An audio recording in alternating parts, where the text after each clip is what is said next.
രാജ്യത്തിന് വേണ്ടി പണിയെടുക്കാൻ തുടങ്ങി. അല്ലേ? നാട്ടിൽ അത്യാവശ്യം പണവും തരക്കേടില്ലാത്ത സാമ്പത്തിക സ്ഥിതിയും ഉണ്ടെങ്കിൽ നാട്ടുകാരിൽ ചിലർ പറയാറില്ലേ, ഭാഗ്യവാൻ ജീവിതത്തിൽ ജയിച്ചോന. ചെറുപ്പക്കാരായ ആളുകളുടെ മനസ്സിൽ പോലും ആ കുത്തിവെച്ചിട്ടുണ്ട്. ചിന്തിച്ചു നോക്കിയിട്ടുണ്ടോ? വളരുന്ന ചെറുപ്പക്കാരിൽ പലരും ആത്മഹത്യ ചെയ്യുന്നത് എന്തുകൊണ്ടാണ്? ജീവിതത്തിൽ ചെറിയ ചെറിയ സംഭവങ്ങൾ വരുമ്പോഴേക്കും ജീവിതം അവസാനിപ്പിക്കുന്നത് എന്തുകൊണ്ടാണ്? ഇന്നത്തെ ചെറുപ്പക്കാരുടെ മനസ്സുകളിലേക്ക് മീഡിയകളും കുടുംബങ്ങളും കുത്തിവെച്ചു. പണമുണ്ടാക്കലാ ലക്ഷ്യം. അതുകൊണ്ട് പണമുണ്ടാക്കാൻ കഞ്ചാവിന്റെ കേരിയറായി, ബ്രൗൺ ഷുഗറിന്റെ കൈമാറ്റക്കാരനായി, അതിനേക്കാളേറെ നെറ്റ് മാർക്കറ്റിംഗുകളിലൂടെ ആളുകൾ വഞ്ചിക്കാൻ തുടങ്ങി. കള്ളത്തരവും കൊള്ളയും കൊള്ളിവെപ്പും പിടിച്ചു പറയുമായി പണമുണ്ടാക്കാനോടി.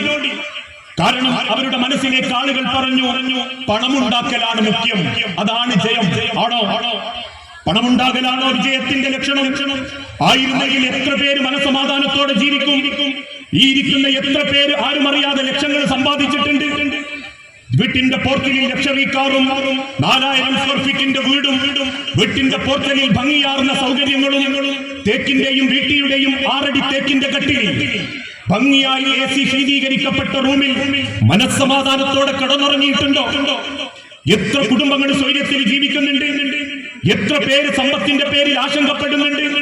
പണമാണ് മുഖ്യമെന്ന് കരുതി ലോകം കായ്ക്കീഴിലിട്ട് ചവിട്ടി മെതിക്കാൻ ഒരുങ്ങി പുറപ്പെട്ട അലക്സാണ്ടർ ചക്രവർത്തി ഓരോ നാടുകളും പടനയിച്ച് ഓരോ മേഖലകളും പിടിച്ചടക്കി തന്റെ 36ാമത്തെ വയസ്സിൽ ചെറിയൊരു സൂക്കേടിന്റെ പേരിൽ ഈ ലോകത്തിൽ നിന്നും തിരിച്ചു പോയിട്ടുണ്ടെങ്കിൽ, മനുഷ്യരെ, പ്രിയപ്പെട്ടവരെ, പണമല്ല മുഖ്യം.